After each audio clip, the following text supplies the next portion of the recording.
Hello hi नमस्ते। आशा करुच्ची भलरे थिबे समस्ते। मु आपणकर प्रिय से मनोज कुमार पुणी आउ थे मोर चैनल आपण मानक स्वागत। बहुत दिन पर यूट्यूब यात्रा आज मुझे पुणी आउ थे कंटिन्यू करुच्ची आपण मानक आशीर्वाद रु। आज गोटे वैदिक धार्मिक आध्यात्मिक स्थान आज मोर वीडियो पुणी थर स्टार्टिंग करछि। आपण मानकर भल पाइबा बहुत बहुत कृतज्ञ ज्ञापन करुच्ची आपण मानकु एभलिया भल पाइबा दियंतु। एभलिया नुआ नुआ वीडियो आपण देखिया पाई पाइबे। आसंतो आज बुली जिया पिंछाणिया स्थित वैदिक गुरुकुल आश्रम। वीडियो देखिबा आगु सब्सक्राइब और लाइक बटन को छुई बादर करे। यह एक बाध्यतामूलक स्टेप। हो बहुत हैला फिल्म देखो। आसंतो वैदिक गुरुकुल आश्रम पिंछाबणिया यही पवित्र परिवेश को आपण हार्दिक अभिनंदन जणाई आंबे ता भीतर को प्रवेश करिवु। भीतर को प्रवेश करिया मात्रे आपण को एमिति एक अनुभूति हबो जे भले आपण कोनोसी फॉरेस्ट भीतर अछि माने जे कोन जंगल भीतर अछि सेही भले आपण फील हबो। काहे कि ना एठी सब जीवार परिपूर्ण परिवेश आपण पाइबे। प्रथमे आपण एही द्वार रे प्रवेश कला मात्रे आपणकर एही बैनर केते गुडे को ऊपर आखिरे नजर पड़िबो। तो वैदिक गुरुकुल आश्रम पिंछामणि और उद्देश्य और विशेषत्व बाबद बैनर गोटी गोटी करके लिखा जाए जेटा कि दर्शाई थाए यही वैदिक गुरुकुल आश्रम ट्रांसपेरेंसी बाबद रे। तो आज हूँ पवित्र गुरु पूर्णिमा अवसर रे मते यही परिवेश रे किछि समय अतिबाहित करबा पई किछि समय मिलिथिला। तो सही सेतिक समय मध्य रे मु आपण माननकु यार संक्षेप रे विवरणी प्रदान करिवि। नेक्स्ट टाइम जो मुझे आसबि या गोटे डॉक्यूमेंटरी टॉपिक रो गोटे वीडियो बनैबी जोटा कि यार पार्ट 2 रे भाव में चैनल अपलोड हम। तो से चैनल सहित कंटिन्यू टचअप रे थांतु। यथा शीघ्र जब सब्सक्राइब करना तो फटाफट जाकि रेड बटन उपर क्रॉस करके सब्सक्राइब करनी।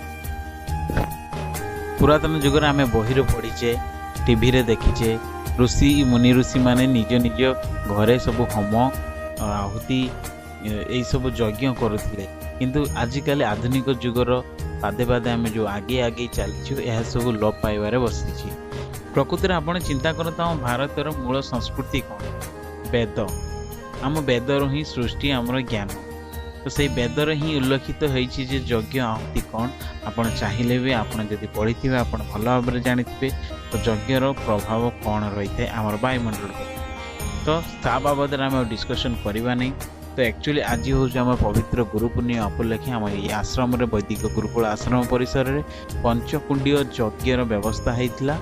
तो जो ठारे आजिकालिका युवपीढ़ी माने पथभ्रष्ट होता बेले एठी कौन होची ना युवपीढ़ी माने एठी एकत्रित होइकी तो ये यज्ञ वैदिक गुरुकुल रीतिनीति बाबद रे किछि जानुचंती यज्ञ करुचंती पुराना प्रथा को बंचाई रखिबार सहाय्य करुचंती। सेतिक देखी मत बहुत खुशी लगी। आपण मैंने जदि किसी समय पाती तो निहाती आसिकी ये आपड़ बुलिकी जापरें। जदि आपण मैंने आसवाप इच्छुक अच्छा तो डेस्क्रिप्शन आपंकर गूगल लोकेशन आप पाइबे चेकआउट करके आप जगह पहुँची पारे। आसतु पंचकुंडीय यज्ञर किसी दृश्य आपण मानक देखौछि ता देखंतु। जदि आपण मन हृदय को छुई थाए ताहले मते हृदय भरा कमेंट दियंतु, लाइक करंतु।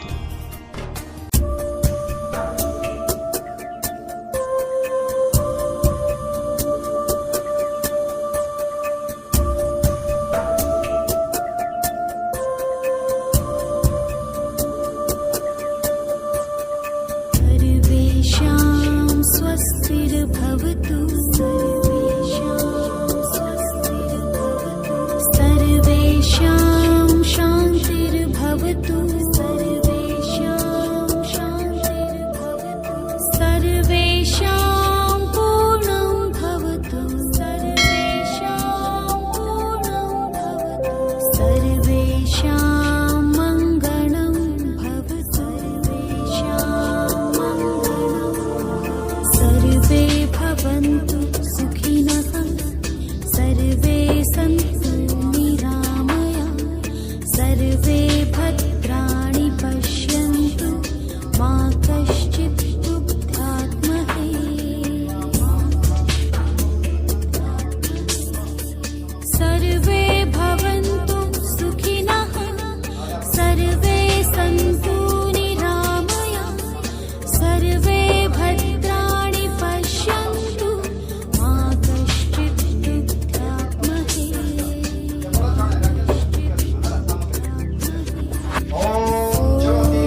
ଏହି ପବିତ୍ର ଗୁରୁ ପୂର୍ଣ୍ଣିମା ଅବସରରେ ପଞ୍ଚକୁଣ୍ଡୀୟ ମହାଯଜ୍ଞ ସହିତ ବୈଦିକ ପ୍ରବଚନର ମଧ୍ୟ ବ୍ୟବସ୍ଥା କରାଯାଇଥିଲା।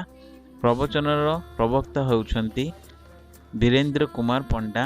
ପଣ୍ଡିତ ଯେଉଁ ଅଛନ୍ତି ସାରା ଓଡ଼ିଶାରେ ଖ୍ୟାତି ଲାଭ କରିଛନ୍ତି। ଆପଣମାନେ ସକାଳୁ ଉଠିଲେ ଟିଭିରେ ଦେଖୁଛନ୍ତି, ସେହି ମହାନ ବିଦ୍ୱାନ ଆସି ଆମ ଗହଣରେ ଉପସ୍ଥିତ ଥିଲେ। ତାଙ୍କ ମୁହଁରୁ ନିଃସୃତ ଅମୃତ ବାଣୀ ନେକ୍ସଟ ଭିଡ଼ିଓରେ ମୁଁ ଆପଣଙ୍କ ଆଗରେ ପ୍ରତିସ୍ଥାପନ କରିବି। ସେତେ ପର୍ଯ୍ୟନ୍ତ